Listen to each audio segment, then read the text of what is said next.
mo kí ọmọ Yorùbá ojúmọ́ ire ojúmọ́ aláyọ̀ ló mọ́ ya léni ìní ọjọ́ ìsinmi Ìdùmarè ọba òkè kó fún gbogbo Yorùbá ní ìsinmi pátápátá ìní ọjọ́ ìsinmi ọjọ́ Olúwa ẹgbọ́n náà ṣọjọ́ kan wà tí ìṣọjọ́ Olúwa Ọlọ́run tó láyé àti ọ̀run tó mọ̀ọ́mọ̀ ya ọjọ́ ìní sọ̀tọ̀ nínú ọjọ́ kó ya Yorùbá yábì bẹ́ẹ̀ náà ni ó dẹ̀ máa rí ní ìgbà gbogbo ayé àìnípẹ̀kọ̀ àmì mo kí yín gbogbo onígbàgbọ́ ọmọ Yorùbá ìní ọjọ́ ìsinmi mo mọ̀ tún kí yín bí gbogbo wa ṣe múra àwọn kan ti jí wọ́n ti wà ní ṣọ́ọ̀ṣì látago 6 àwọn kan àná alẹ́ àná làwọn ó ti dé ṣọ́ọ̀ṣì torí iṣẹ́ ìpalẹ̀mọ́ ìsìn tó fẹ́ ṣe ntàwa náà ti ṣe ni tó dẹ̀ dára láti sin Ọlọ́run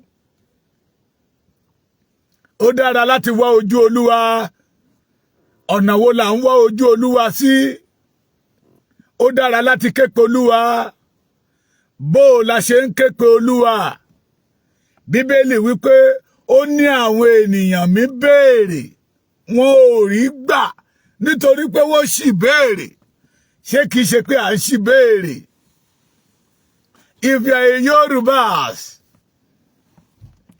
you did not ask God about the freedom of Yorubas ó ṣì béèrè ohun tó jẹ́ ká pẹ́ nínú ìpọ́jú nìyẹn ẹ̀yin ọmọ Yorùbá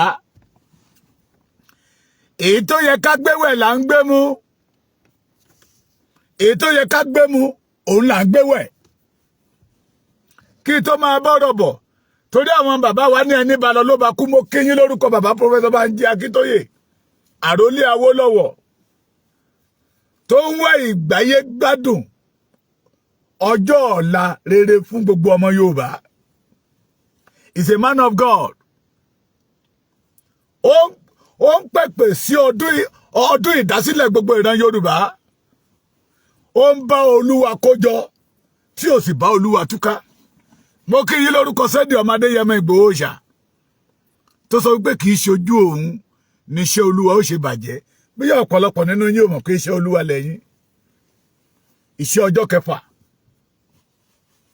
Olúwa lèmi àti ìwọ ohun tó ọmọ Adéyẹmọ dúró lómi nìyẹn pé ìpín wa kọ́ rèé àyànmọ́ wa kọ́ rèé mo kí yín lórúkọ Sunday ọmọ Adéyẹmọ kàkà kí Olódùmarè Aníyìkáyé wà ààrẹ Aníyìkáyé mo kí gbogbo ẹ̀yin ìránṣẹ́ Ọlọ́run ẹ̀yin pásítọ̀ wa ní pásítọ̀ lọ́kùnrin pásítọ̀ lóbìnrin ẹ̀yin wòólì ẹ̀yin alàgbà ẹ̀yin dákónì ẹ̀yin evangelist àbí bẹ́ẹ̀ kọ́ ẹ̀yin wòólì lọ́kùnrin àti lóbìnrin mo mà kí yín mo kí gbogbo ìjọ ìwọ ní ìjọ CAC ẹ̀yin ọmọ Babalọ́lá ọmọ bàbá Ọbádáre ọmọ bàbá Àkàndélẹ́dẹ́ ọmọ bàbá Ọlọ́wẹ̀rẹ́ mo kí gbogbo ẹ̀yin ọmọ Orímọládé tú ọ̀la ṣe àbí gbogbo ẹ̀yin ọmọ bàbá Aládùà ẹ̀yin ti Sẹ̀lẹ̀ ọmọ Ọ̀ṣọ́fà mo kí yín o mo kí ti ẹ̀yin bàbá Ẹkúdayọ̀ ti redeem all the redeem members mo kí yín ẹ̀yin ti Mountain of Fire Olúkọ̀yà mo kí yín pé ẹ kú ìsinmi òní ẹ̀yin ti Winner Chapel Bishop Oyedepo mo kí yín ẹ̀yin ti Deeper Life Bàbá Kúmúyì àti gbogbo ẹ̀yin ìránṣẹ́ Ọlọ́run tó jẹ́ tọmọ Yorùbá bàbá mi Ṣẹ́gun Adébáyọ̀ Pastor Ṣẹ́gun Adébáyọ̀ àti bàbá Násírù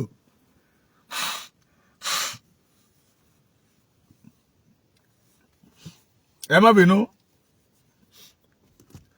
àti gbogbo ẹ̀yin ìránṣẹ́ Ọlọ́run táwa ò mọ̀ ṣùgbọ́n tọ́lọ́run mọ̀ yín mo kí yín láàárọ̀ yìí ìní ọjọ́ ìsinmi ìpè tá a fẹ́ ká ẹ pè ní ìpè bí ìran Yorùbá yóò ṣe ní ìsinmi not how to get money how to build house not deliverance individual tẹ́ ẹ ṣe fún wa no àwọn ènìyàn mi béèrè wọn ò rí gbà nítorí pé wọ́n ṣì béèrè Yorùbá need freedom lẹ́ni nínú ilé ìsinmi ẹ sọwọ́ papọ̀ pẹ̀lú àwọn ènìyàn kẹ́kẹ́ pé Olúwa nípa ìdásílẹ̀ orílẹ̀-èdè Yorùbá n tí iṣẹ́ ìránṣẹ́ yìí fi lè gbòòrò nìyẹn ẹ má sọ wípé bámúbámú lẹ́yìn yó ẹ̀yin ò mọ̀ pé bí pọmọ ẹnì kọ̀ọ̀kan àwọn ìránṣẹ́ Ọlọ́run ká máa sọ pé sójà go sójà come lọ̀rọ̀ ìjọ sójà go sójà come ìgbà kan òpin máa dé bá ìgbà kan òpin máa dé bá ẹ sọ̀rọ̀ ìtùnú sí Yorùbá ẹ wá ọ̀nà bí Yorùbá yóò ṣe ní àlàáfíà ẹ̀yin ìránṣẹ́ Ọlọ́run ẹ padà lẹ́yìn àwọn ọ̀jẹ̀lú tẹ̀ ń tẹ̀lé kiri tẹ́tí special ṣí àwọn síwájú our commissioner is coming agbọ́pẹ́ sẹ́nitọ̀ wà lé pásítọ̀ àti sáré lọ kí sẹ́nitọ̀ láàárọ̀ kó lè wá ṣọ́ọ̀ṣì torí ìdámẹ́wàá àtọrẹ ẹ padà lẹ́yìn wọn torí òjò ìbínú Ọlọ́run ń bọ̀ wá rọ̀ lé gbogbo ẹ̀yin ìránṣẹ́ Ọlọ́run lóòótọ́ lọ́lọ́run pè yín ṣùgbọ́n ẹ ti fojú kòkòrò kúrò nínú iṣẹ́ ìránṣẹ́ ń tọ́lọ́run pè fún yín fún ẹ tu àwọn ènìyàn mi nínú a pè yín láti mú àwọn ènìyàn kúrò nínú ìgbèkùn a pè yín láti sọ̀rọ̀ ìtùnú sí ìran Yorùbá that is why lọ́lọ́run tún fi pè yín gẹ́gẹ́ bí ọmọ Yorùbá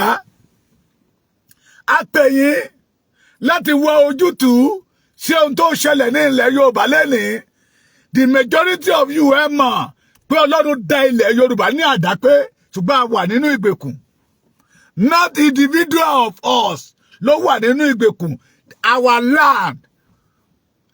land tá a ti jáde tá a fi ń pè wá ní Yorùbá ló wà nínú ìgbèkùn ìyẹn ni kẹ́ ṣiṣẹ́ lé lórí ẹ képe Olúwa nígbà tó wà nítòsí ẹ fi ọ̀rọ̀ Yorùbá lọ Olúwa pé Olúwa ìran Yorùbá ó dá wa ní orílẹ̀-èdè ni kì í ṣe àpapọ̀ Nàìjíríà mo máa ń sọ fún yín God did not know anything about Nigeria ìpilẹ̀ṣẹ̀ Nàìjíríà Ọlọ́run ò mọ̀ pa ẹ̀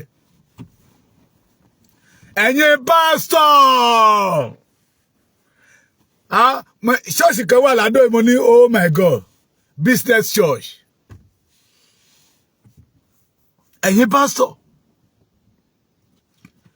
ẹ̀yin pásítọ̀ ẹ wá ojú Olúwa we need our freedom tẹ́yin bá jayé fàmílétè tútán tẹ́ kẹtí ikú pé ẹ̀gbọ́n tó ń lọ àrọ́mọdọ́mọ yín máa jẹ nínú ìyà yẹsà ìyá wòlíì bàbá wòlíì ẹ̀yin ò rí ìran àlàáfíà bí ìran Yorùbá ó ṣe bọ́kò nínú ìgbèkùn ṣùgbọ́n ẹ ríran fi sí individual kí owó kó lè jáde lápò wọn sí àpò yín ẹ máa jẹ kísà nínú ìyà ntọ́lọ́run sọ fún èmi mọ́jú èyí lèmi tó sọ fún yín ẹ mọ̀ pé tọ́lọ́run ò bá sọ fún mi èmi ò ní jáde síta.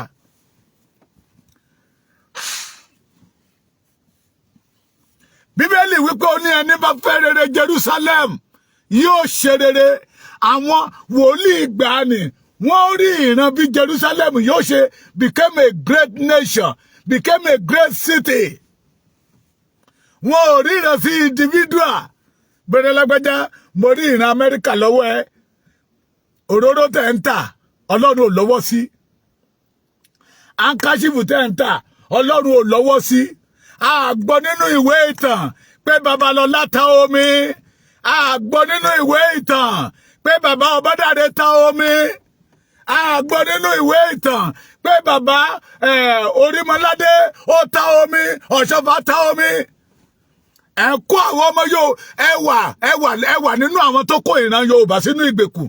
Ẹ̀yin tẹ́ pera yín ní ìránṣẹ́ Ọlọ́run. Iṣẹ́ ti délẹ̀ fún yín náà. A máa pariwo yín lẹ́yọ kọ̀ọ̀kan. Ẹ dìde, ìran Yorùbá wà nínú ìgbèkùn. Torí tẹ́ bá bẹ̀rẹ̀ sí para nínú tẹ́ bẹ̀rẹ̀ sí pa Yorùbá tán, ṣọ́ọ̀ṣì àwa tún lé yín lórí ìgbà ẹlẹ́mà mọ̀ pé ẹ jẹ́ nǹkan kan. We are sick and tired for Nigeria. Tó bá jẹ́ pé lóòótọ́ lolúwa pè yín, ẹ sowọ́ papọ̀ pẹ̀lú àwọn ìránṣẹ́ Ọlọ́run tó ti lọ́wọ́ sí. Táwọn ti rí ìran yẹn pé Nàìjíríà ti kú. Ẹ sowọ́ papọ̀ pẹ̀lú àwọn ìránṣẹ́ Ọlọ́run tó ti rí pé Nàìjíríà dead country ni, pé we must get out. Kí ìbínú Ọlọ́run tó bẹ̀rẹ̀ sí rọ̀ bí òjò lórí Nàìjíríà kára má bàa nípìn nínú ẹ̀. Ẹ sowọ́ papọ̀ mọ́ pẹ̀lú owó kékeré pé Ọlọ́run pé Olúwa mú ọwọ́ agbára tó fi mú Ísírẹ́lì jáde ní Egypt. Mú àwa náà jáde nínú Nàìjíríà yìí. We are tired inside Nigeria. Ẹ̀rí tó ń lọ. Ẹ̀rí tó lọ lọ́wọ́ tá a wà yẹ jágbàgbé ìdámẹ́wàá àtọrẹ.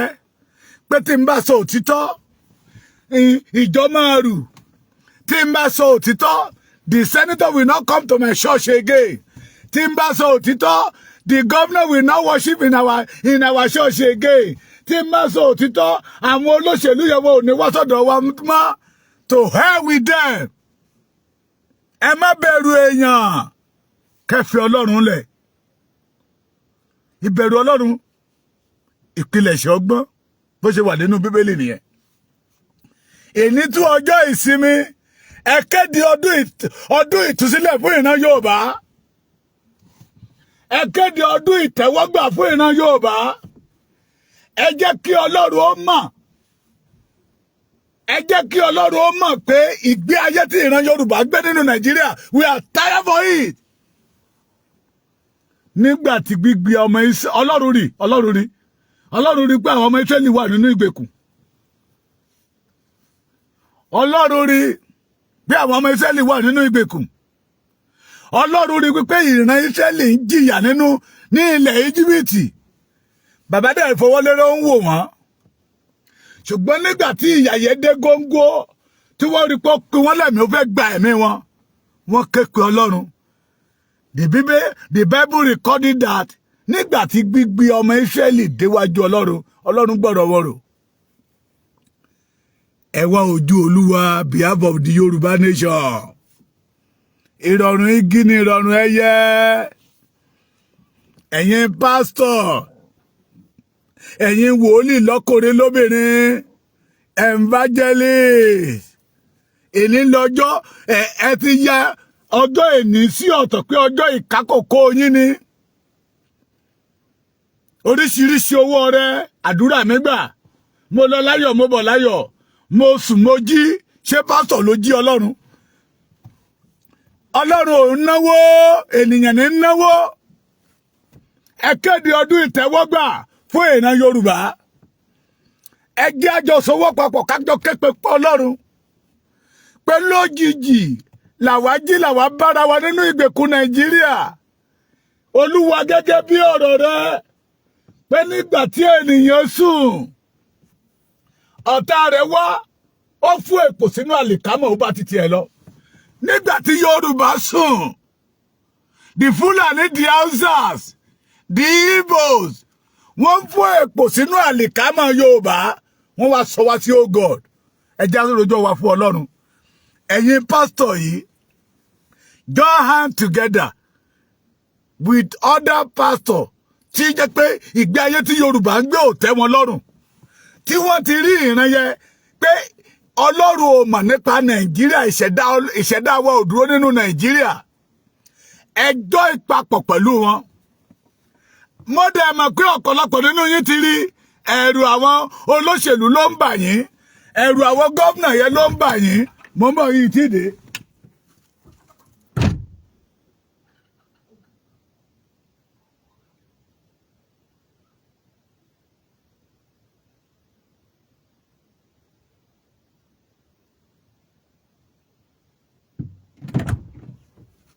ẹ̀rù wọn ló ń bà yín, ẹ̀rù wọn, ẹ̀rù àwọn olóṣèlú yẹn ló ń bà yín. Ẹ ti rí pé òjò ìbínú Ọlọ́run ń rọ̀ dẹ̀dẹ̀dẹ̀dẹ̀dẹ̀dẹ̀dẹ̀ lórí Nàìjíríà.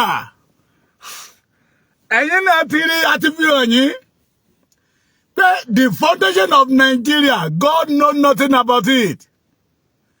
Ẹ̀yin náà mọ̀ pé Nàìjíríà wọ́n fi da iṣẹ́ ètò Ọlọ́run, wọ́n fi dàrú ni. Àkójọpọ̀ orílẹ̀-èdè mẹ́ta tọ́lọ́run ti dá lọ́tọ̀ọ̀tọ̀ làwọn òyìnbó kó papọ̀ fún ìfẹ́kúfẹ̀ẹ́ ara wọn. Ẹ ti rí, ṣùgbọ́n ẹ̀rù gómìnà ló ń bà yín, ẹ̀rù sẹ́nítọ̀ ló ń bà yín, ẹ̀rù ikú yín ló ń bà yín, ẹ̀rù àtijẹ àtimu ló ń bà yín. Àti ń bá sọ̀rọ̀ wọ́n ọmọ fọlọ́pàá lémi kiri, òun ló ń bà yín. Ṣé báwọ̀ tó ń fọlọ́pàá lérè? Ọlọ́run sì ní ká máa mí, adẹ̀sí mí.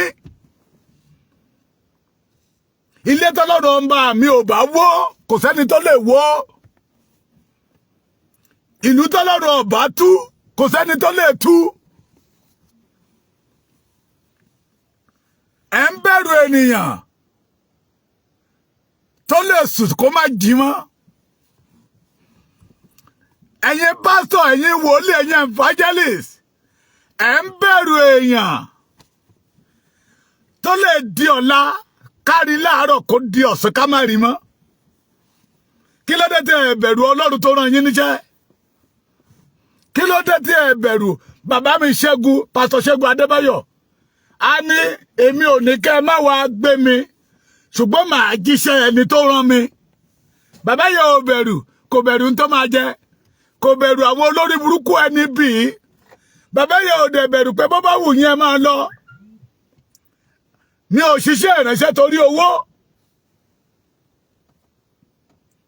Majority of you náà ti rí. Ẹ má gbàgbé, if you not support the Yorùbá nation, ẹ ń roko ìparun ńlẹ̀ di àwọn ọmọ yín ni. Ẹ ń roko ìyà ńlẹ̀ di àwọn ọmọ yín ni. Fúlàní ò bá yín mu ní kékeré. And we have opportunity láti képe ẹlẹ́dàá wa, ẹni tó ṣẹ̀dá ìran Yorùbá. Ìní ọjọ́ ìsinmi, ṣe ló yẹ kẹ́ ẹ wọ́ ọ̀nà bí ìran Yorùbá ó ṣe ní ìsinmi, kì í ṣe bí àpò títí yín ó ṣe ní ìsinmi. Ẹ má joyè àfẹ́ ajẹmọ́fẹ́ ayó tí ń fúnni lóko ìdí ọ̀pẹ́rọ. Ẹ̀yin pastors lọ́kùnrin lóbìnrin, ọ̀pọ̀lọpọ̀ ọmọ ìjọ ló máa pọ̀ sọ́dọ̀ yín lénìí. Majority àwọn tó dẹ̀ ń wá sí ilé ìjọsìn, ẹ mọ̀ pé majority àwọn tó wá sí ilé ìjọsìn, not because they love God, you know, not because they want to worship God, sir, you know, ogun ló gbé wọn wá, ogun. Majority àwọn tó lọ sí ilé ìjọsìn, 93% of them, ogun ló gbé wọn wá, sir. Ẹ wá máa rọ̀jò bọ́ǹbù àdúrà ìjọ tẹ̀tí gbàsà mélòó nínú wọn lórí freedom yẹn. Let us join hands together and liberate our land. Kí ìran ilẹ̀ wa kó ní òmìnira. Tí ìran wa bá ní òmìnira, ìgbà yẹn ni àti sí Ọlọ́run máa rọ̀ wá lọ́rùn. Ẹ mọ̀ pé ogun ló gbé wọn wá. Ẹ mọ̀ sà. Ẹ wá bẹ̀rẹ̀ sí ń pakú ogun ayé wọn. Bíbélì wípé igi tá a bá bẹ́ lórí tó bá gbóòórùn omi yóò sọ padà. Bẹ́ẹ̀ ni ogun. Sàbẹ́ tí ìṣẹ̀kan ni mí wọlé. You know the majority, sir. The majority. Màmá mi pastor, màmá mi evangelist, màmá mi prophetess, màmá mi wòlíì, màmá mi olùdásílẹ̀. You know. Pé majority àwọn tó wá sí ṣọ́ọ̀ṣì yẹn wọn à níṣẹ́ lọ́wọ́. Majority ò lọ́kọ kò láya. Ṣé ẹni tí ò níṣẹ́ lọ́wọ́ á wá máa gbèrò pé òun fẹ́ yàwó? Kí ló fẹ́ fi bọ́? Ẹ wá ní kọ́ ẹ̀yà ẹ̀yin tẹ̀ ń wá iṣẹ́ ẹ bọ́ sí bíbà yìí. Àwọn tó máa bọ́ bẹ̀ wọ́n á lé ní 10,000. Nàìjíríà ò dẹ̀ produce company kankan ju 419. Nàìjíríà ò produce company kankan ju yahoos. Ẹ wá ní ẹgbẹ́ òsókè Olúwa pèsè iṣẹ́ fún mi, kò sí ilé iṣẹ́ kankan nílùú. Wá ẹ̀ta àfi gbóhùn àdúrà sókè. Ọlọ́run pè wá níyà. Pẹ̀lú àwọn tó ń sowọ́ papọ̀ mọ́tí tó da ìgbésí ayé wa rú. Ẹ̀yin pastor, you can do it. Elétí gbóǹgbàròyé lọ́lọ́run. Pé Olúwa ìran Yorùbá tó dápẹ́rẹ́. Nígbà tí Yorùbá sùn, àwọn ọ̀tá ti fọ́ èpò sínú àlìkámà Yorùbá. Olúwa fà wá tú kúrò láàrin wọn. You can do it. That is the solution to our problem. Ẹyẹ já yín gbàdo sẹ́yìn apẹ̀rẹ̀ mọ́. Ẹ̀yin ìránṣẹ́ Ọlọ́run, ẹ̀yin pásítọ̀ nílé ìjọsìn lẹ́ni. Let us forget it. Ṣíroko tó. Ìjọ tí ẹni ẹ̀mí ti ń lò yín, oore wo ló mú dé? Àbí lóòótọ́ lọ̀rọ̀ yẹn ti ń ṣe? Tí Jésù wípé nígbà tó ń bá padà dé, ṣóun á bá ìgbàgbọ́? Èmi mọ̀ kìí ṣe pé kò ní bá ìgbàgbọ́. Ó béèrè ní ṣé èmi á bá ìgbàgbọ́ bí? Ìgbàgbọ́ owó. Ṣé ká ní ìgbàgbọ́ náà ni? Tí wòlíì àáríran, wòlíì máa ríran, ó rí tọmọ ìjọ Jésù lánàá. Ó meye mọ́tò tó wà nínú yáàdì ilé sẹ́nítọ̀. Ẹ̀mí Ọlọ́run ní ká gbé jíìpù yẹn fún mi. Ilẹ̀ Yorùbá dá iṣẹ́ àìsàn lọ́wọ́. Ó kàn yín. Àti rí pásítọ̀ tí àwọn Fúlàní ti pa ní ṣọ́ọ̀ṣì pé wọ́n ṣe ìṣọ́ òru lọ́wọ́. Àti rí ọmọ ìjọsìn yín, ọ̀gá akọrin tó gbé lọ tó jẹ́ pé òkú ẹ̀lẹ́ padà rí. Ó jọ kàn wá ní. Ẹjẹ́ àjọ kẹ́pọ̀ Ọlọ́run, we don't want Nigeria again. That is the solution. Tọ́lọ́ṣèlú kan bá sọ fún yín pé Nàìjíríà, ẹ̀yin gan mọ̀ ẹ ti rí. Ọlọ́run ọba mi ti fi wọ̀nyí. Ohun ìkọ̀kọ̀ ó ń bẹ gbangba kedere nínú ìmọ́lẹ̀ ló wà níwájú Ọlọ́run. Ọlọ́run ti fi hàn yín. Ẹ̀yin náà ti rí pé Nàìjíríà ò lè work. Ṣùgbọ́n ẹ̀yin wá rí gẹ́gẹ́ bí avenue. Some pastors see it as avenue to make money. Ẹ mẹ́jọ dìgbà táwọn máa pariwo yín síta in the 70s, 80s, even some 90. Òróró tẹ̀ ń gbé káàkiri yóò wọ́pọ̀ ń gbà yẹ. Òróró, handkerchief, kò wọ́pọ̀. Ẹ sọ di individual business. Ẹ sọ iṣẹ́ Ọlọ́run di business. If you are a pastor, a Yorùbá man, a Yorùbá woman, gbé ẹjẹ́ wòlíì lọ́kùnrin lóbìnrin, Yorùbá wà nínú ìgbèkùn. Ẹ jẹ́ àjọ pọ̀wọ́pọ̀ kájọ kẹ́pẹ́ Ọlọ́run pé we want to go out. Ẹ fà àwọn olóṣèlú yẹn lẹ̀, pàṣẹ Ọlọ́run ń bọ̀ lórí wọn, ẹ kọ́ déètì nílẹ̀. Kí ẹ̀yin pásítọ̀ yẹn má bàa nípa àti ìpín nínú ẹ̀. Ọ̀pọ̀lọpọ̀ pásítọ̀ lọ́lọ́run pé ṣùgbọ́n máa kábàámọ̀ pé òun jẹ́ pásítọ̀ nígbẹ̀yìn. Ló ní ìpè Ọlọ́run confirm. Ohun èlò Ọlọ́run ní confirm. But ọ̀rọ̀ ẹ̀ máa dàbí wòlíì kékeré àti wòlíì àgbà. Tí wòlíì Ọlọ́run rán wòlíì kékeré níṣẹ́ pé ibi tó ń lọ yẹ lọ ṣe báyìí, ó gbẹ́dọ̀ wọlé ẹnikẹ́ni, ó gbẹ́dọ̀ jẹ, ó gbẹ́dọ̀ mú títí ó fi padà sí ààyè ẹ̀. Ó ní yẹ́sà Olúwa mi. Ó lọ. Ó parí iṣẹ́ ẹ̀tẹ́ kó máa padà bọ̀. Wòlíì àgbà pàdé ẹ̀ lọ́nà. Yóò ti padà ní oníbẹ̀ ni bàbá mi. Wá jẹ wá mú. Kó dẹ̀ wọlé kó oṣù oníbà. Olúwa ti ní pé mi ò gbẹ́dọ̀ jẹ, mi ò gbẹ́dọ̀ mú. Tí n bá ti parí kí n dẹ̀ padà sáyé mi ni. Wòlíì àgbà ní Olúwa náà ṣe bá mi sọ̀rọ̀ tán ní sí pé jẹ mú. Wòlíì kékeré bá gbà á. Ó jẹ ohun tó wọ̀ lóòótọ́ bó ṣe ń lọ. Béèrè àjáde nínú igbó, ó fàya pẹ̀rẹ̀pẹ̀rẹ̀. ó kábàámọ̀ gbẹ̀yìn ọjọ́ ayé ẹ̀. Call by God. Ìránṣẹ́ Ọlọ́run ni. Tọ́lọ́run ń bá sọ̀rọ̀. Tó ń gbóhùn Ọlọ́run. Ṣùgbọ́n ó tàpá sí ìlànà tọ́lọ́run bá mi gbé fún. Majority of you pastor, ẹ ti tàpá sí ní tí Ọlọ́run pè yín sí. How to make money. Bẹ́ẹ̀ ṣe máa di ọlọ́rọ̀ àpàpàǹdodo. Ẹ dẹ̀ mọ̀ pé ilẹ̀ Yorùbá wà nínú ìgbèkùn. Ẹ mọ̀ pé Ọlọ́run pè yín kí ìran Yorùbá lè bọ́kò nínú ìgbèkùn ni. Àwọn bàbá wa ti jèso àjàrà. Ẹ̀yin wá ka àwọn ọmọ. Ọlọ́run ò wá fẹ́ kí ẹ̀yin ka àwọn ọmọ ló fi pè yín. Ṣùgbọ́n ẹ pàkó ìṣòro wa ni.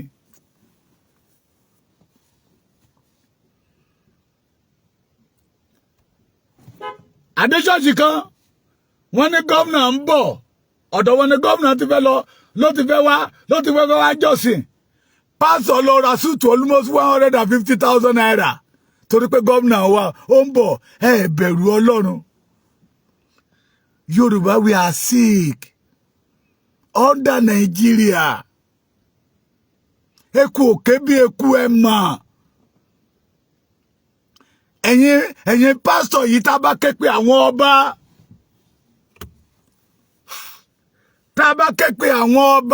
ọba táwọn ọba bá sọ wípé olóṣèlú ti kí ọwọ́ wọn bọ́nú ṣọ̀ọ̀lọ̀ pé nígbà tá máa disgrace àwọn ọba ilẹ̀ Yorùbá wọ́n ti lọ kó wọn lọ sí abẹ́ chairman local government ṣé wọ́n tún kó ẹ̀yin ìránṣẹ́ Ọlọ́run bọ abẹ́ ṣọ̀ọ̀lọ̀ ni. Ṣe fi ti Daniel kọ́gbọ́n wọ́n gbé òfin jáde ní ìlú pé ẹnikẹ́ni ò gbọ́dọ̀ gbàdúrà sí Ọlọ́run. Daniel wọnú yàrá ẹ̀ lọ ó ké pe Ọlọ́run níbo ni Ọlọ́run ò sí. Tọ́lọ́ṣèlú kan bá fẹ́ wọlé tó bá kà pé ẹ̀yin pásítọ̀ yìí mọ̀ bẹ́ẹ̀ ṣe máa pe àwọn ọmọ ìjọ ẹ wá pe àwọn àgbààgbà tẹ́rí pé wọ́n mọ àdúrà àgbà ẹ wá pe wọn lágbájá ó gbọ́dọ̀ wọlé ní Olúwa bá wa ṣe gbé wọlé pé tó bá wá wọlé tá wá di kànga rẹ̀ sì mọ́ yín lọ́wọ́ nítorí pé ìpìlẹ̀ṣẹ̀ Nàìjíríà Ọlọ́run ò mọ̀ sí. Tẹ́ bá ní bẹ́ẹ̀ kọ́ nígbà tó Fáyọ̀ṣe mo wà lára àwọn tẹ́ ẹ pè. Second regime Fáyọ̀ṣe mo wà lára àwọn tẹ́ ẹ pè. Tẹ́ kó wájọ́ ó yẹ máa gbà ẹlẹ́ka mọ̀ sẹ́ńtà ẹlẹ́ka torí ẹlẹ́ka ní ìhò olúwa ẹlẹ́ka wọlé tán oore wo ló ṣe fún ìran Yorùbá oore wo ló ṣe fún ẹ̀yin Èkìtì.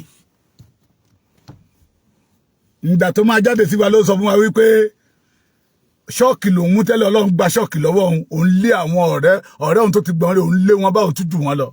He became a millionaire. Àbí bẹ́ẹ̀ kọ́ individual ayẹlẹ̀ ń lé káàkiri ẹ̀yin pastor. Let us join hands together and deliver our land. Let us join hands together. Ẹ pé bàbá Ṣẹ́gun Adébáyọ̀ pastor Ṣẹ́gun Adébáyọ̀ mi ò mórúkọ ṣọ́ọ̀ṣì wọn ni.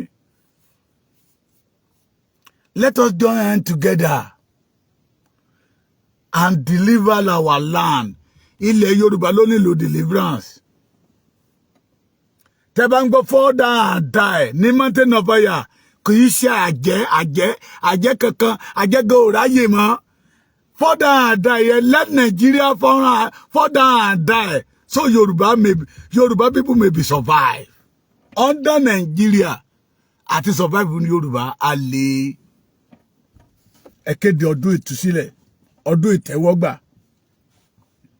Fún ìran Yorùbá ẹ sọ fún Yorùbá pé ogun jíjà wọn tán. That is what we need our nation. Orísun wa tó ti sun tó dára fún wa.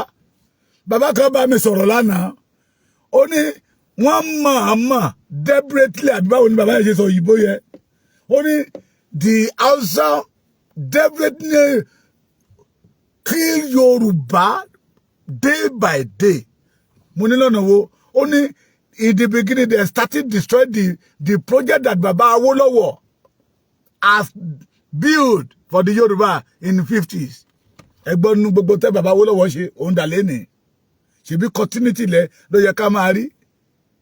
Òun dà lẹ́nìí. Tí àwọn ọ̀jẹ̀lú bá sọ wípé àwọn ọ̀rẹ́ aráàlú, ọ̀rẹ́ mẹ̀kúnnù, èrè ọ̀rẹ́ mẹ̀kúnnù dà. Wọ́n náà wọ́n fẹ́ fún yín ní grant, wọ́n fún yín ní grant 50,000 naira láàárín ọdún tí ò tó yín ná lọ́sẹ̀.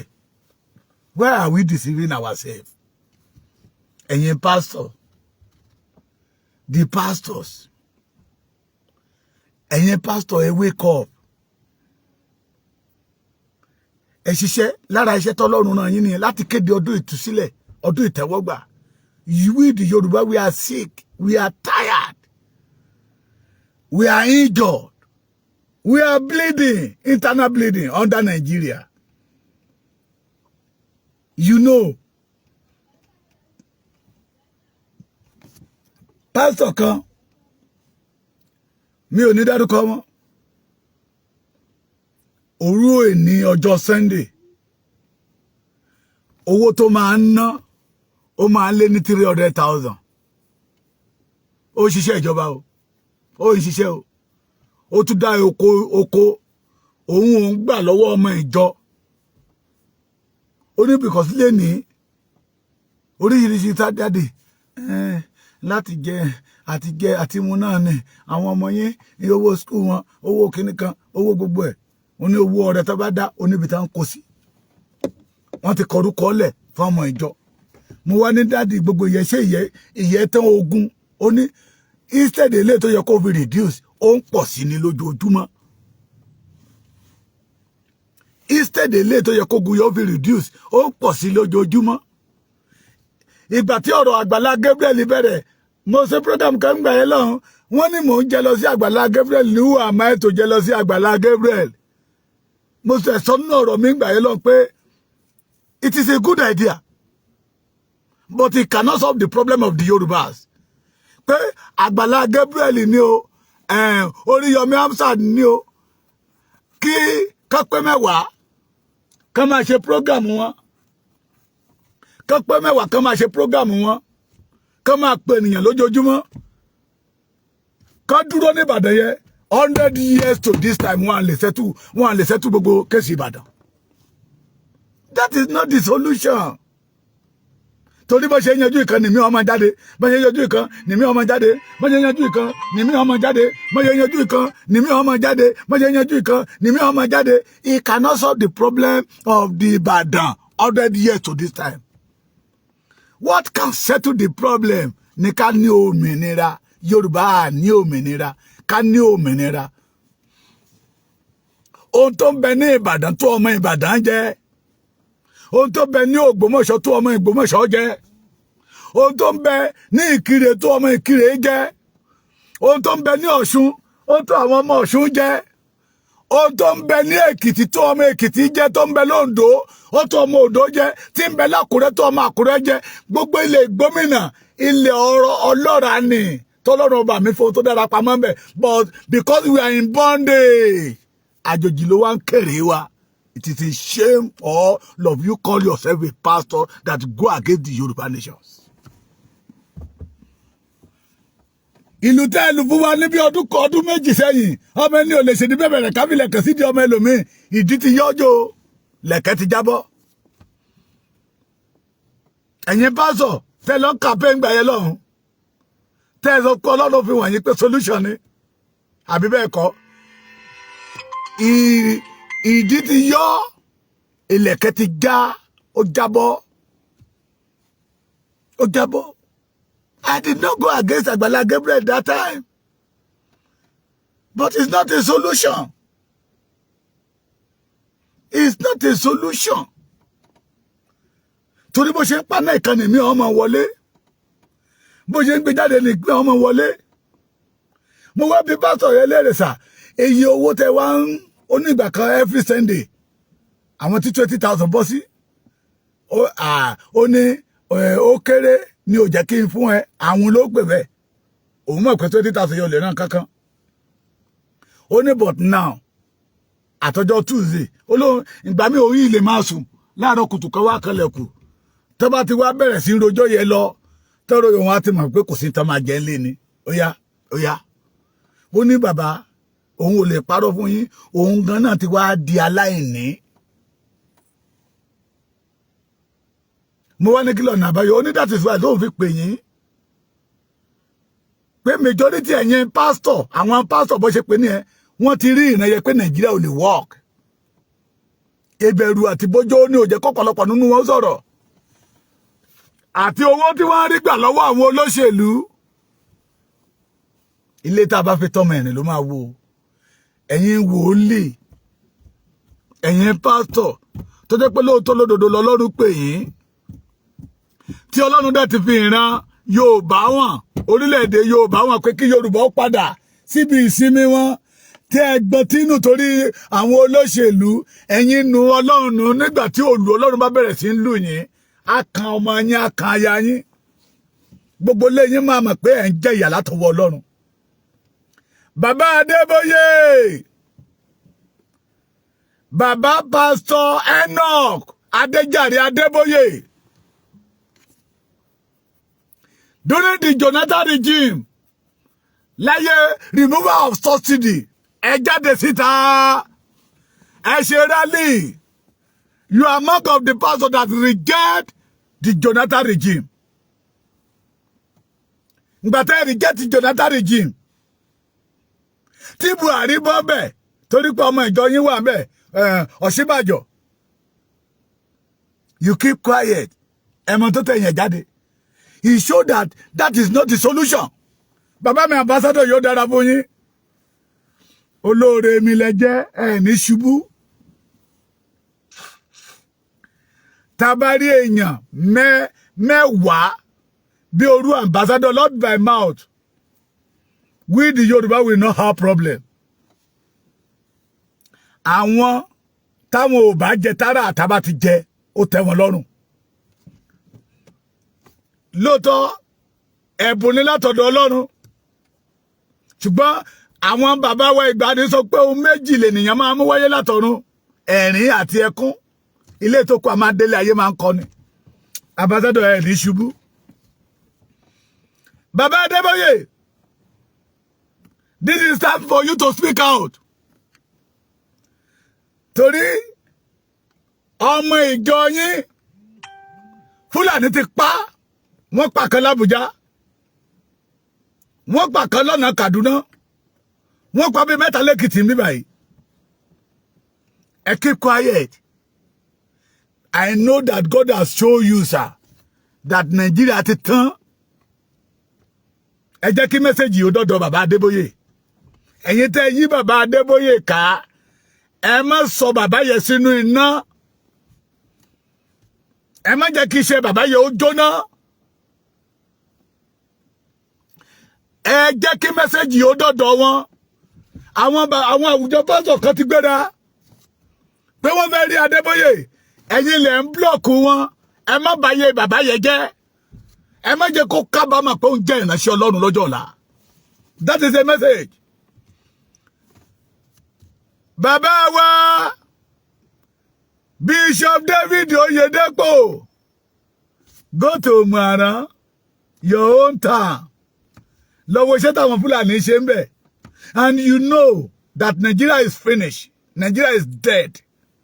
You know that Nigeria is a dead country, sir. So, all of us that living in Nigeria, we are dead persons. Ekéde ọdún ìtúsílẹ̀ fún ìran Yorùbá. We are challenging you now, sir. Ẹ bá wa wo ojú Ọlọ́run. Yes. Ẹ bá wa ké pe Ọlọ́run. Ẹ bá wa wo ojú Ọlọ́run ara ní ìran tẹ́ ti jáde. Ẹ̀jẹ̀ Yorùbá ló wà lára yín, omi Yorùbá ló wà lára yín. Ara ní ìran tẹ́ ti jáde. Umuaran gan tẹ́ ti jáde sa Umuaran ò gbádùn lọ́wọ́ Fúlàní. Àwọn ọmọ Umuaran ò lè ṣe bó ṣe wù wọ́n. Have a university. Cannot solve this problem, sir. Can never solve the problem. If you have 1,000 of university without freedom, we are deceiving ourselves, sir.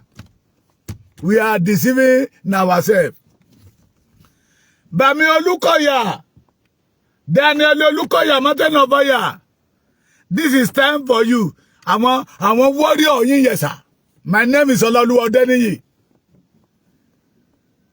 People know me as Baba Ekiti. Fear nobody but fear God. I'm a father. I die. Adura yes, sir. Ota Yoruba ni kegba si winsin, not the individual, sir. Yoruba must free. We need a freedom. Láti ìgbà tẹ́ ti bẹ̀rẹ̀, fall down, die, fall down, die, die, die, die, fall down, die, fall. Àjẹ́ mélòó lẹ ti pàṣà? Ìtura mélòó ló ti wọlé Yorùbá? Kàkà kó dẹ̀ fún ewé àgbọn Yorùbá sí líle sí lójoojúmọ́. Sir, the Yorubas, we need freedom. We the Yorubas, we need freedom. Baba Lola, Olomi Iyere o, mi Iyere o, mi iye. Ẹ̀yin ọmọ Baba Lola CAC. The pastors,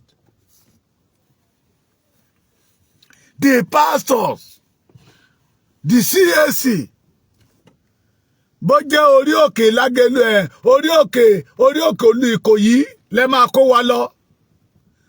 Bó jẹ́ orí òkè Ẹ̀rìmà, bó dẹ̀ jẹ́ orí òkè Ẹ̀rìò, bó jẹ́ orí òkè tó wà ní Ọ̀ṣun yìí orúkọ àti sápá mi lórí lẹ máa kó wa lọ. Ká sọ fọ́lọ́run pé break Nigeria.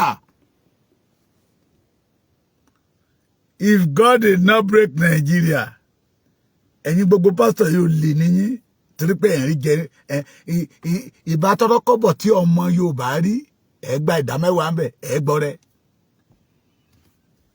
ẹgbà ìdámẹ́wàá ẹgbọ́ rẹ̀ ń bẹ̀.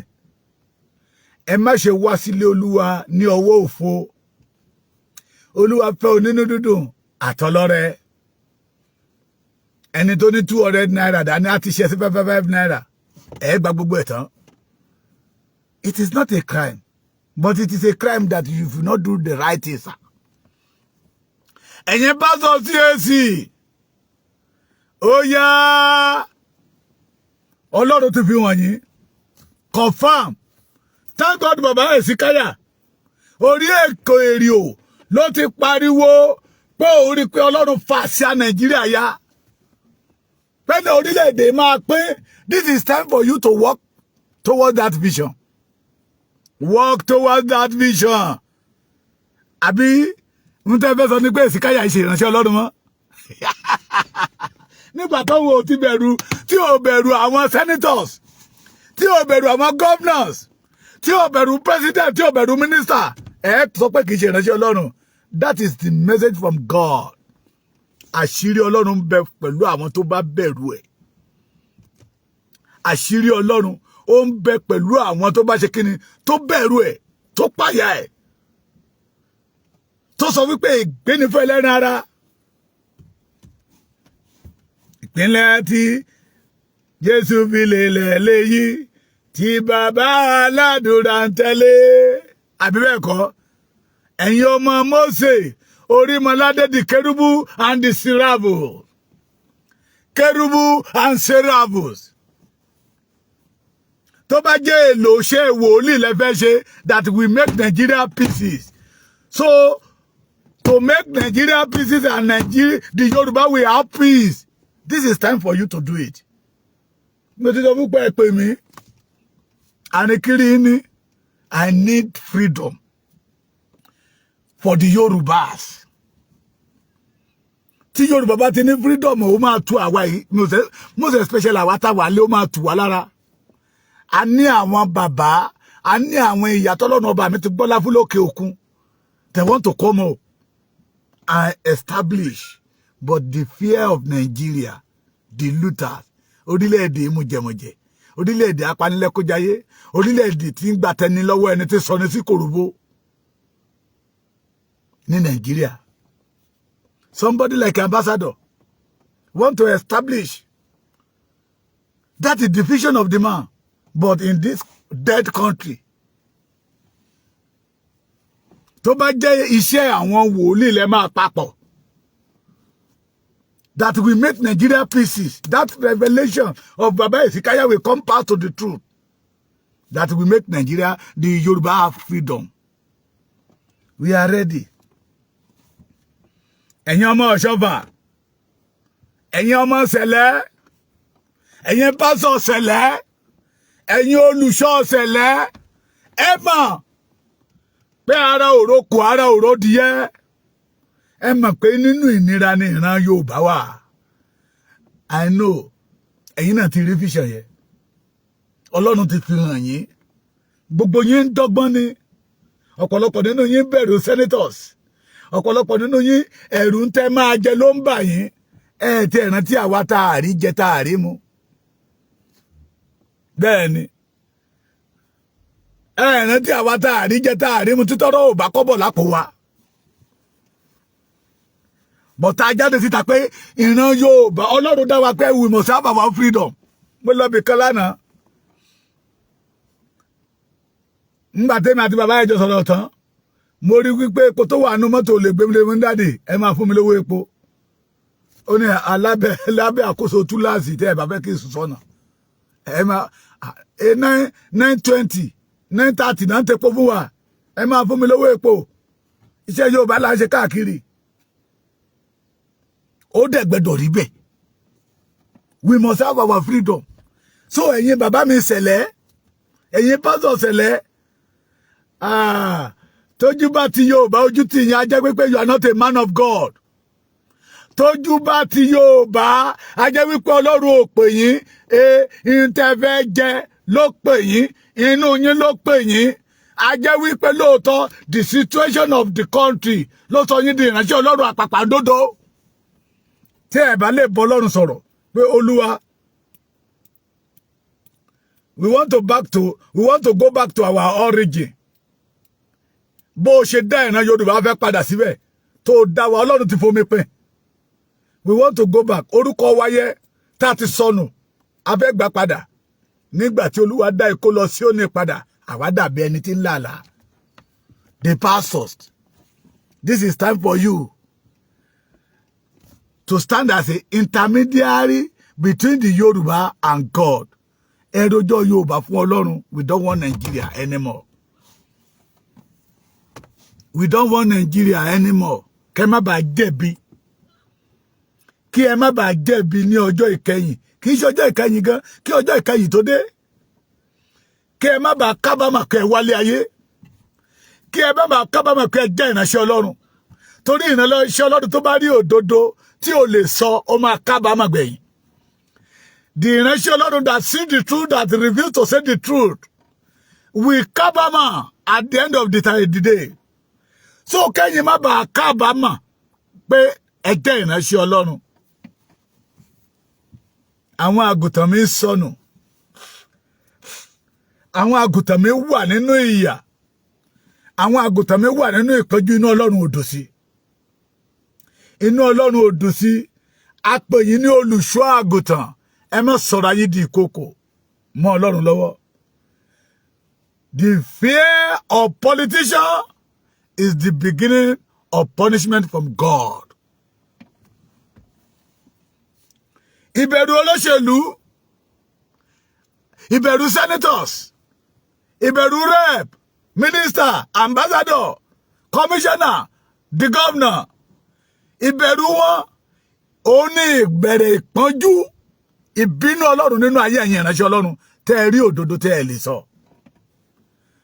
Some people nínú yẹn ẹ̀ ń bẹ̀rù DSS, ẹ̀ ń bẹ̀rù RRS, ẹ̀ ń bẹ̀rù àwọn ọlọ́pàá. Wọ́n mú àwa. RRS mú àwa. Wọ́n ní ọmọ Taniya lọ́mọ Ìgbòho Yorùbá Nation làwa dúró fún. Ọlọ́pàá yẹn ní pé kí n má sọ bẹ́ẹ̀, wọ́n lé torí ẹ̀ tì mọ́lé. Mo ní I will never deny the Yorubas. I stand for the Yoruba nation. Nigeria did not work for me. It did not work for my family. It did not work for Ekiti, where I come from. It did not work for the Yoruba race that I belong to. So why are we denying I will never deny the Yorubas. Ọmọ wa tó múlẹ̀ ní ọjọ́ mẹ́ta yìí, wọ́n ní kí ló ṣe oní Yorùbá nation ni mí ọmọ Ìgbòho ni mí wọ́n ló tírẹ̀nì terrorist òbúsẹ́rìn igi tó ń là mọ́mọ́ yẹn lẹ́yìn he did not deny the Yorùbás wọ́n fọ́gi mọ́ lẹ́yìn wọ́n á tún béèrè lọ́wọ́ ẹ̀ á ní mo ní ọmọ Ìgbòho ni mí Yorùbá nation ni mo ń ṣe ó tún bi àwọn ọlọ́pàá yẹn léèrè pé àwọn Fúlàní ń terrorize wa àwa wá dìde pé a fẹ́ defend ara wa ṣé ìyẹlẹ̀ pé ní pé mo train terrorist wọ́n tún fọ́gi mọ́ lẹ́yìn orí síbẹ̀ he did not deny that it's not a Yorùbá nation kí ló dé tẹ̀yìn pastor tẹ̀ ń deny kí ló dé tẹ̀ ṣe bí àwọn ọmọ ẹ̀yìn Jésù ní ọjọ́ ìpọ́njú they did not deny Christ. Why are you denying your people because of the politicians, because of the money, because of give? And you call yourself a man of God. You see the truth, but you refuse to see the truth. Ẹ̀yin ọmọ Yorùbá, ẹ̀yin àwọn àgbààgbà ni sọ wípé aláti ṣe ní mà ti ṣe ara ẹ̀. Bíbélì pé o, ọ̀rọ̀ Ọlọ́run ni. Ó pé ẹ má ṣe jẹ́ kí ẹnikẹ́ni ó tàn yín jẹ ará. Ẹ má ṣe jẹ́ kí ẹnikẹ́ni ó tàn yín jẹ. This is time for the Yoruba to la ojú wàs. This is time for the Yoruba láti ṣí etí inú wa àtọjú inú wa. Tá máa fi dá ìránṣẹ́ Ọlọ́run mọ̀ àti ìránṣẹ́ èṣù, ìránṣẹ́ Sátánì, àwọn ìránṣẹ́ inú. Any pastor that not preach about the freedom of Yoruba is not a pastor. God did not send them to America. Wọ́n lọ sí America lọ preach. God sent them to the Yoruba to liberate Yoruba, to bring Yoruba out of the bondage. But they are afraid of the senators, the governors, the rep.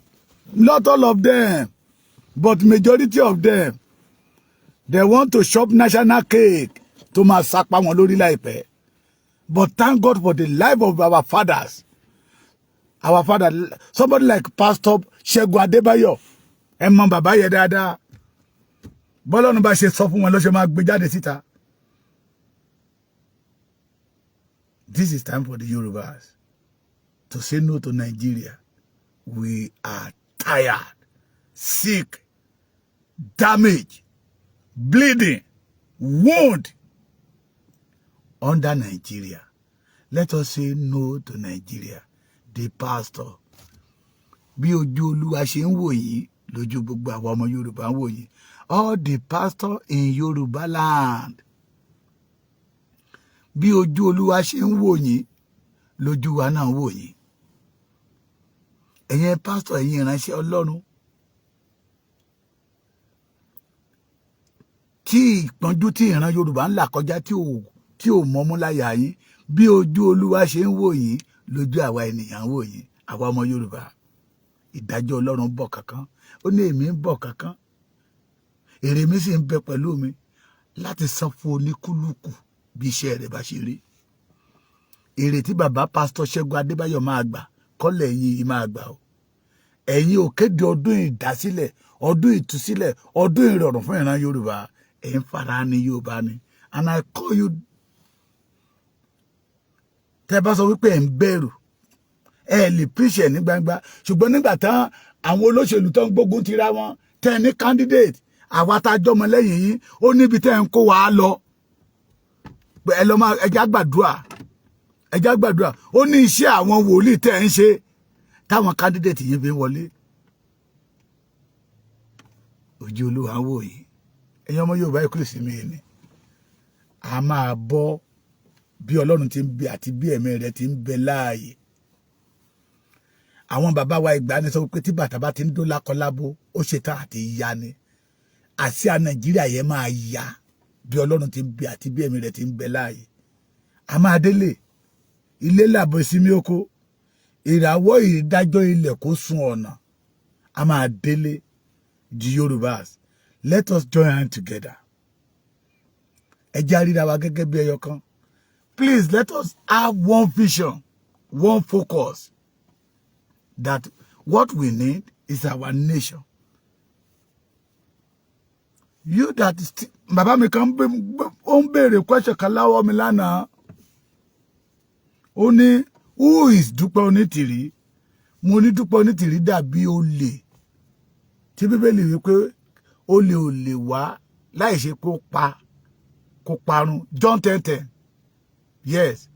Olè kì í wá bí kò ṣe láti pa láti run. Bẹ́ẹ̀ ni Dúpẹ́ Onítìrí wá ṣe wá. But ọ̀pọ̀lọpọ̀ nínú wa ojú wa ti já. This time around, let us have one vision, one strength, one focus, that we need our nation, that we are not in Nigeria. We did not belong to Nigeria. That our forefathers, they are not in Nigeria. If you are still believe that we are in Nigeria, you show that we are a bastard. And we are not a bastard. Ọmọ aládé ni wá, ọmọlúàbí ni wá. Let us have that vision and determine pé lábẹ́ bó ti wù kó rí orílẹ̀-èdè wa máa dúró. Ìbùkún ni fún orílẹ̀-èdè mi Yorùbá. A máa délé dandan. Ẹ kú ìsinmi ni, and God bless you.